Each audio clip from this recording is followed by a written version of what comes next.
સૃષ્ટિના સર્જનહાર, સકળ જીવોના પાલનહાર. પ્રભુજી તમને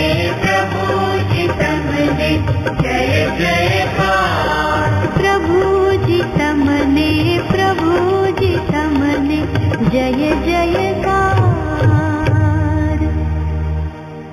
આવો પ્રાર્થના કરીએ. ધન્યવાદ પ્રભુ, તમારો આભાર. સ્તુતિને યોગ્ય, મહિમાને યોગ્ય પ્રભુ, આરાધનાને યોગ્ય પ્રભુ તમે છો. પ્રભુ, તમે આ જગતમાં આવીને અમારા માટે અજવાળું લાવ્યા. તમારા પર ઉદ્ધાર છે, પાપોની માફી છે, અને પ્રભુ તમારા પર વિશ્વાસ કરનારને તમે અજવાળારૂપ બનાવો છો. તમારા પર વિશ્વાસ કરનારને તમે મીઠા સમાન બનાવો છો અને નાશવંત જગતમાં ઉપયોગી પાત્ર બનાવો છો. પ્રભુ, તમારો આભાર માનીએ છે. પ્રભુ, અમારી આ ઓળખ પ્રાપ્ત કરીને સાચા અર્થમાં તમારા મહિમાના માટે જીવન જીવવા અમને મદદ કરો. આજની શાસ્ત્ર અભ્યાસની સંગત આશીર્વાદિત કરો અને અમારા મન હૃદય સાથે વાત કરો.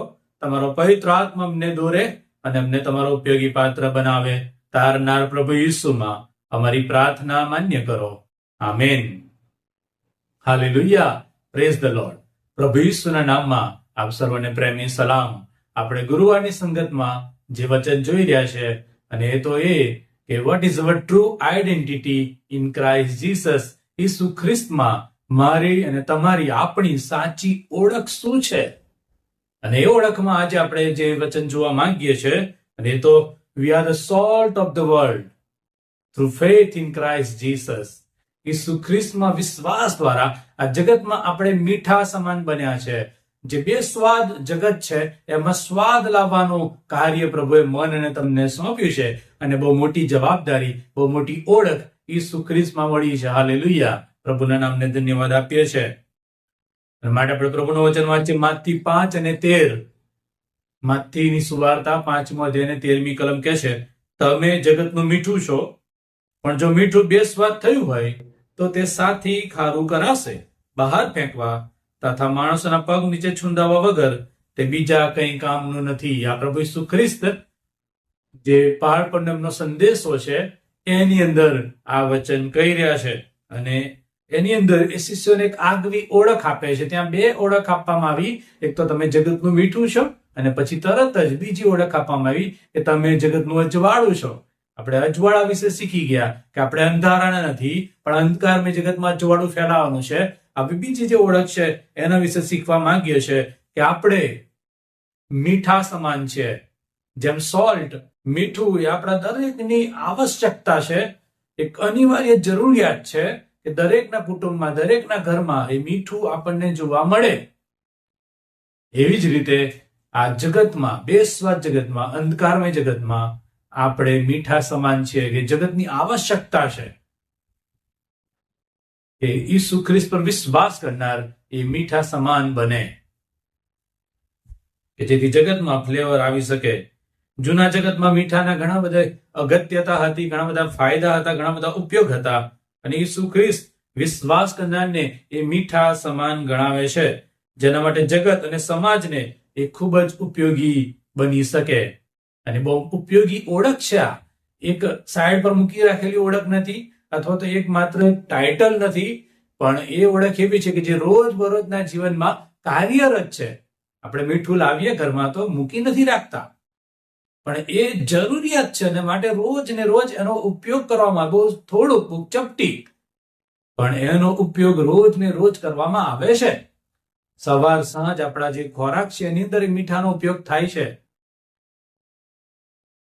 માટે આ બહુ વિશેષ આગવી ઓળખ આ જગત માટે, સમાજ માટે ઈસુ ખ્રિસ્તે મન અને તમને મીઠા સમાન બનાવ્યા અને માટે પ્રભુના નામને ધન્યવાદ હો. અને માટે વિશ્વાસીની ઓળખ એ મીઠા તરીકે અને એક બહુ અગત્યની ઓળખ ઈસુ ખ્રિસ્ત દ્વારા મળી છે કે જ્યારે આપણે ઈસુ ખ્રિસ્ત પર વિશ્વાસ કરીએ, પસ્તાવ કરીએ, માફી પ્રાપ્ત કરીએ ત્યારે એ ઈસુ ખ્રિસ્તનું ફ્લેવર, એ ઈસુ ખ્રિસ્તનું જીવન, એ ઈસુ ખ્રિસ્તના નીતિ મૂલ્યો, એ ઈસુ ખ્રિસ્તનું નૈતિકતા, એ ઈસુ ખ્રિસ્તની પવિત્રતા એ મારા અને તમારા જીવનમાં આવે છે કે જે જગતમાં નથી. અને માટે જ આ જગતમાં હું ને તમે ઈસુ ખ્રિસ્તની વાત, ઈસુ ખ્રિસ્તનો સ્વાદ, ઈસુ ખ્રિસ્તનું જીવન પ્રગટ કરીએ છીએ અને એ મીઠા સમાન મને તમને બનાવવામાં આવ્યા છે. અને જેમ મીઠું દરેક બાબતમાં અસર ઊભી કરે છે તેમજ ખ્રિસ્તને ઓળખનાર દરેક પરિસ્થિતિમાં, દરેક જગ્યાએ, દરેક રીતે એ અસર ઊભી કરનારા લોકો છે. આપણે ખોરાક બનાવીએ છીએ અને ખોરાકમાં જો મીઠું નાખવાનું ભૂલી ગયા હોય તો એ બેસ્વાદ લાગે. ગમે તેટલા મસાલા કેમ ના નાખ્યા હોય, ગમે તેટલું સારામાં સારા શાકભાજી કેમ એડ ના કર્યા હોય, બધું જ કેમ ના હોય પરફેક્ટ, પણ જો એમાં મીઠું નાખવામાં ન આવે તો બધું જ બેસ્વાદ છે. એમાં ઉપરથી પણ મીઠું એડ કરવું જ પડે. અને એવી જ રીતે આ જગતની અંદર બધું જ સારી, ઘણી બધી નીતિ મૂલ્યો છે, ઘણા બધી વિચારધારા છે, ઘણી બધી સારી સમજણ છે, પણ જો એમાં ઈસુ ખ્રિસ્તની ઓળખ ના હોય, જો એમાં ઈસુ ખ્રિસ્તની સમજણ ના હોય, જો એમાં જીવતા ઈશ્વરની ઓળખ ના હોય, તે બધું જ બેસ્વાદ છે. અને એ ઓળખ પ્રાપ્ત કરવાને માટે, એ બેસ્વાદમાંથી સ્વાદિષ્ટ બનાવવાને માટે પ્રભુએ મને અને તમને આ જગતમાં મોકલ્યા છે. અને માટે ખ્રિસ્તની મંડળી તરીકે, એના લોકો તરીકે આ બહુ મહાન ઓળખ ઈશ્વરે આપી કે આ બેસ્વાદ જગતમાં હું ને તમે ખ્રિસ્તનો સ્વાદ લઈને આવીએ. અહીંયા આગળ ઈસુ ખ્રિસ્ત એવું નથી કહી રહ્યા કે તમે જગતનું મીઠું બનો, પણ ઈસુ ખ્રિસ્ત કહે છે કે તમે જગતનું મીઠું છો. અને આ એક વિશેષ આગવી ઓળખ મન અને તમને આપવામાં આવી છે. અને માટે આ ઓળખ એ છાની નથી, છુપાયેલી નથી, પણ આ ઓળખ જાહેર છે. હા, ચોક્કસ મીઠું જ્યારે ખોરાકમાં નાખવામાં આવે ત્યારે એ પોતાનું અસ્તિત્વ ગુમાવી દે છે, પણ એનો જે ફ્લેવર છે એ ગુમાવાતો નથી. એ ફ્લેવર ત્યાં આગળ દર્શાવવામાં આવે છે. અને માટે આ જગતમાં કદાચ હું ને તમે, કદાચ આપણું કોઈ મૂલ્ય ના હોય, કોઈ અસ્તિત્વ ના હોય, એવું બની શકે ખ્રિસ્તની વાતના લીધે, પરંતુ મારે ને તમારે એ જે ફ્લેવર છે એ ગુમાવવાનો નથી, એ ગુમાવવાનો નથી. અને એ જ મારે ને તમારી સાચી ઓળખ છે. આ મીઠું એ બગાડ અટકાવે છે, પ્રિઝર્વેટિવ તરીકે કામ કરે છે. અને જૂના સમયમાં જે અનાજ લાવવામાં આવતું હતું એના અંદર મીઠું નાખવામાં આવતું હતું, અને જે ખોરાકને લાંબા સમય સુધી રાખવામાં આવે એની ઉપર મીઠું લગાવીને એને સૂકવી દેવામાં આવે, અને ઘણા લાંબા સમય સુધી એ ખોરાક રહે, એમાં કોઈ કીડા કે મકોડા પડે ને, એમાં કોઈ દુર્ગંધ આવે ને. પ્રિઝર્વેટિવ તરીકે કોઈ પણ વસ્તુને સાચવવી છે તો એમાં મીઠું લગાવીને એને રાખવામાં આવતી હતી કે જેથી ખોરાક વધારે લાંબા સમય સુધી ટકી રહે. અને માટે પ્રિઝર્વેટિવ તરીકે એને વાપરવામાં આવતો હતો. આ મીઠું એ સ્વાદ એડ કરે છે, જેમ મેં કીધું એ પ્રમાણે કે બે સ્વાદ જગતમાં સ્વાદ લાવે છે. આ મીઠું એ થર્સ્ટ ઊભી કરે છે, એટલે કે તરસ ઊભી કરે છે. અને જ્યારે મીઠું કોઈકને ખવડાવવામાં આવે, પીવડાવવામાં આવે, ત્યારે એ તરસ ઊભી કરે છે અને વધારે પાણી પીવું પડે છે. અને જ્યારે હું ને તમે ઈસુ ખ્રિસ્તના મીઠા સમાન આ જગતમાં બનીએ છીએ, ત્યારે લોકોને વધારે ઝંખના ઊભી થાય, વધારે તરસ લાગે, ન્યાયપણાની ભૂખ ઊભી થાય, ન્યાયપણાની તરસ ઊભી થાય, અને તેઓ ઈસુ ખ્રિસ્તની પાસે આવે. અને આ મીઠું એ જૂના સમયમાં, રોમન સરકારના સમયમાં એક સેલેરી તરીકે પણ વપરાતું હતું. રોમન સૈનિકોને મીઠું સેલેરી તરીકે આપવામાં આવતું હતું, એમના પગાર તરીકે આપવામાં આવતું હતું. એટલી બધી ઇમ્પોર્ટન્સ એ મીઠાને આપવામાં આવે છે. જો આપણે જૂના કરારમાં જોઈએ તો મીઠું એ પવિત્રતા સાથે, સત્યતા સાથે અને કૃપા અને પ્રેમ સાથે સરખાવવામાં આવ્યું, કે જેનાથી આપણે આ જગતને સ્પર્શ કરવાનો છે. અને આ જૂના કરારની અંદર ગણના તેનો 18મો અધ્યાય અને 19મી કલમમાં હારૂન તથા તેના સંતાનો સાથેનો કરાર ત્યાં કરવામાં આવે. અને ઈશ્વરે કીધું કે લૂણનો કરાર હોય, એનો મતલબ કે મીઠા દ્વારા એ કરાર હારૂન ને તેના સંતાનો સાથે કરવામાં આવ્યો ઈશ્વર દ્વારા. માટે પ્રિસ્ટલી યાજક વર્ગનો જે કરાર કરવામાં આવ્યો એમાં મીઠું હાજર હતું. માટે યાજક વર્ગ અને ઈશ્વર સાથેના કરારમાં મીઠાને સાબિતી તરીકે રાખવામાં આવ્યું. બીજો કાળ વૃત્તાંત 13મો અધ્યાય અને 5મી કલમમાં દાઉદ તથા તેના સંતાન સાથે જે ઈશ્વરે કરાર કર્યો એ પણ મીઠાનો કરાર હતો, લૂણનો કરાર, રાજ્યસનનો કરાર. એટલે કે એક તરફ હારૂન ને તેના સંતાનને ઈશ્વર સાથેના કરારમાં મીઠું છે, બીજી તરફ દાઉદ અને તેના સંતાનને રાજ્યસન આપવામાં આવી રહ્યું છે, ત્યારે પણ મીઠા સાથે એ કરાર કરવામાં આવ્યો છે. અને માટે બંને રીતે પ્રિસ્ટલી એન્ડ કિંગલી બંને જગ્યાએ એ ખાસ કરીને મીઠાનો ઉપયોગ જૂના કરારમાં આપણે જોઈએ છે. લેવીય તેનો બીજો અધ્યાય 13મી કલમમાં કહે છે કે પ્રત્યેક ખાદ્યાર્પણ મીઠાથી સલૂણું કરવામાં આવે, એની પર મીઠું ચડાવવામાં આવે. દરેક અર્પણ જે પ્રભુના ઘરમાં લાવવામાં આવે એમાં મીઠું લગાયેલું હોવું જોઈએ. જો મીઠું લગાયેલું ના હોય તો અર્પણ માન્ય કરવામાં આવે નહીં. દરેક અર્પણમાં મીઠું હોવું એ ખૂબ જ જરૂરી છે. એ ખૂબ જ જરૂરી છે. અને આ મીઠાનો ઉપયોગ છે જૂના કરારમાં પણ પ્રભુના સેવાની અંદર જ્યારે યાજકો પ્રભુની પાસે આવે ત્યારે, અને જ્યારે અર્પણ લાવવામાં આવે ત્યારે, અને જ્યારે રાજાને પસંદ કરવામાં આવે ત્યારે એ મીઠાનો ખૂબ જ અગત્યનો ઉપયોગ હતો. નવા કરારમાં ઈસુ ખ્રિસ્ત મને અને તમને જગતનું મીઠું બનાવે છે. મને અને તમને આ જગતના માટે મધ્યસ્થ બનાવે છે કે આપણે એ યાજક વર્ગ કાર્ય એ જગતને ઈશ્વરની સાથે લાવવાનું, મધ્યસ્થી કરવાનું કાર્ય કર્યા કરીએ. આપણે એ દેવના રાજાના સંતાન છે, એ રાજાઓના રાજા અને પ્રભુના બાળકો છે. એ રીતે પણ આપણે જોઈ શકીએ છીએ. અને આપણે આપણા અર્પણો, આપણું હૃદય, આપણું જીવન એ પ્રભુની આગળ લાવવાનું છે કે જે પ્રભુને પસંદ હોય. અને એ રીતે આપણે મીઠા સમાન આ જગતમાં બનવાનું છે. પણ જે બહુ મહત્વનો વિષય અથવા તો સમજણ આપણે કહીએ, અને એ તો એ છે વોર્નિંગ, કે આ મીઠું એનો સ્વાદ ગુમાવી શકે છે. અને જૂના સમયમાં જયારે મીઠું પકાવવામાં આવતું હતું ત્યારે કેટલોક ભાગમાં એ મીઠું એટલું ખરાબ બની ગયું હોય અથવા તો એ બેસ્વાદ બની ગયું હોય કે જેને કોઈ કામનું ના રહે, જે ખેતરમાં પણ કામમાં ના આવે. કારણ કે ઘણી જગ્યાએ મીઠાનો ઉપયોગ એક ફર્ટિલાઇઝર તરીકે પણ કરવામાં આવતો હતો કે ઘણા ફળો વાળા જો વૃક્ષ હોય એમાં જો ફળ ના આવે તો એની નીચે મીઠું દબાવવામાં આવે. દાખલા તરીકે નાળિયેરી, જો એમાં ફળ ના આવે તો એની ચારે બાજુ ખાડો ખોદીને અંદર ખડું મીઠું હોય એ દબાવવામાં આવે અને પછી ઉપર માટી નાખી દેવામાં આવે કે જેથી મીઠું એ નાળિયેરીમાં ઠંડક લાવે અને ફળ ઉત્પન્ન થાય. એ ખારાશ આવે અને ફળ ઉત્પન્ન થાય. પણ ઘણી બધી વાર એ મીઠું પોતાનો સ્વાદ ગુમાવી દે, બેસ્વાદ બની જાય. અને જો મીઠું જ બેસ્વાદ બની જાય તો એને ખારું કેમનું કરવાનું? આપણા ઘરે દાખલા તરીકે કોઈક જગ્યાએથી મીઠું લાવ્યા અને એ મીઠું આપણે ચાખીએ અને એમાં ખારાશ જ ના હોય તો કદી આપણે વિચાર કર્યો છે કે જો ખારું જ ના હોય તો એ મીઠું કેવું લાગે? એની સોલ્ટીનેસ ગુમાવી દે તો?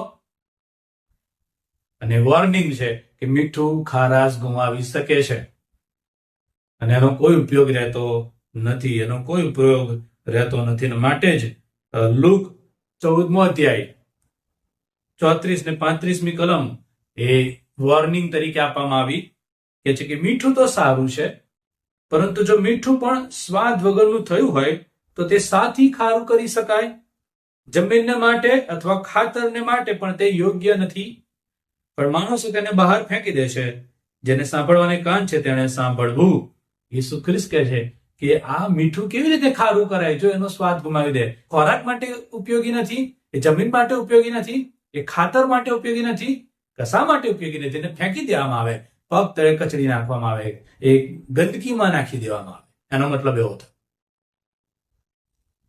માટે મારા અને તમારા જીવન માટે આ વોર્નિંગ છે કે જો આ જગતમાં આપણે મીઠા સમાન છીએ, ઈસુ ખ્રિસ્તની ઓળખ પ્રાપ્ત કરી છે, તો આ જગતમાં મારે અને તમારે સ્વાદ ફેલાવાનો છે. જગતમાં એ ઈસુ ખ્રિસ્તની વાત પ્રગટ કરવાની છે. જગતમાં ઈસુ ખ્રિસ્તનો પ્રેમનો અનુભવ લોકોને કરાવવાનો છે. ઈસુ ખ્રિસ્તની સત્યતા, ઈસુ ખ્રિસ્તની પવિત્રતા, ઈસુ ખ્રિસ્તની કૃપાનો અનુભવ આ જગતમાં મારા જીવન દ્વારા થવો જોઈએ. મારી વાતચીત દ્વારા, મારા જીવન દ્વારા, મારા કાર્યો દ્વારા. અને તો જ હું પ્રભુના મહિમા માટે વપરાઈ શકું છું. પ્રભુનું વચન એ આપણને એ પ્રમાણે પણ કહે છે કે તમારું બોલવું એ કૃપાયુક્ત સલોણો હોય એવું કોલોસના પત્રની અંદર લખવામાં આવ્યું છે. તમારું બોલવું કૃપાયુક્ત સલોણું હોય, એવી કૃપાવાળું અને એવું મીઠા સમાન કે જે લોકોને અસર કરે. મારું બોલવું, મારું ચાલવું, મારું ઉઠવું, બેસવું, મારું વર્તન, મારું જીવન એ એવા મીઠા સમાન હોવું જોઈએ કે જે જ્યાં જ્યાં હું જાઉં ત્યાં દરેકને એ અસર કરે, દરેકને એ સ્પર્શ કરે. અને બીજી એક વોર્નિંગ મીઠામાં આપવામાં આવી અને આપણને માર્ક 9:49 અને 50મી કલમમાં મળે છે કે કેમ કે અગ્નિથી હરેક સલણું કરાશે અને હરેક યજ્ઞ મીઠાથી સલણો કરાશે. મીઠું તો સારું છે, પણ જો મીઠું સ્વાદ વગરનું થયું હોય તો તેને શાથી ખારું કરાશે? પોતામાં મીઠું રાખો અને અંદરો અંદર સલાહ રાખો. અને અહીંયા આગળ જે ઈસુ ખ્રિસ્તનું વચન છે, એ વચન જો તમે આખો પેસેજ વાંચો, એની ઉપરની બી કલમો વાંચો, તો કે છે કે ઠોકર ખવડાવનારને અફસોસ, જે બીજા નાના વિશ્વાસ કરનારને જગતમાં જે ઠોકર રૂપ બને છે એમને અફસોસ. અને ઘણી બધી વાર આપણે મીઠા સમાન તો નથી બનતા, આપણે ઠોકર ખવડાવનારા પથ્થર સમાન બની જઈએ છીએ. એવા પથ્થર કે જેને કશા કામમાં ના આવે, એવા ખારના થાંભલા કે જે કશા કામમાં ના આવે, બીજાઓને ઠોકર ખવડાવનાર પથ્થર. અને ઈસુ ખ્રિસ્ત કહે છે કે અફસોસ, જો તમે એ ઠોકર ખવડાવનાર બની ગયા છો તો તમે એ સ્વાદ વગરના મીઠા જેવા છો. અને માટે જ કહે છે કે તમે પોતામાં મીઠું રાખો અને અંદરો અંદર સલાહ રાખો. એકબીજાની સાથે તમે સલાહમાં જોડાઓ, એકબીજાને ઉત્તેજન આપનાર બનો. બીજાને પાડી નાખનાર નહીં, તોડી નાખનાર નહીં, પણ બીજાને બાંધનાર, ઉઠાવનાર, ઉભા કરનાર, ઉત્તેજન આપનાર, આગળ વધારનાર બનો. અને આ મારે તમારી ઓળખ છે. અને ઈસુ ખ્રિસ્ત આ રીતે પ્રભુનું વચનની અંદર અલગ અલગ જગ્યાએ આ મીઠાની વાત કરે છે. એ મને તમને ઓળખ આપે છે કે આપણે જગતનું મીઠું છે, માટે જગતમાં આપણે મીઠા સમાન બનવાનું છે.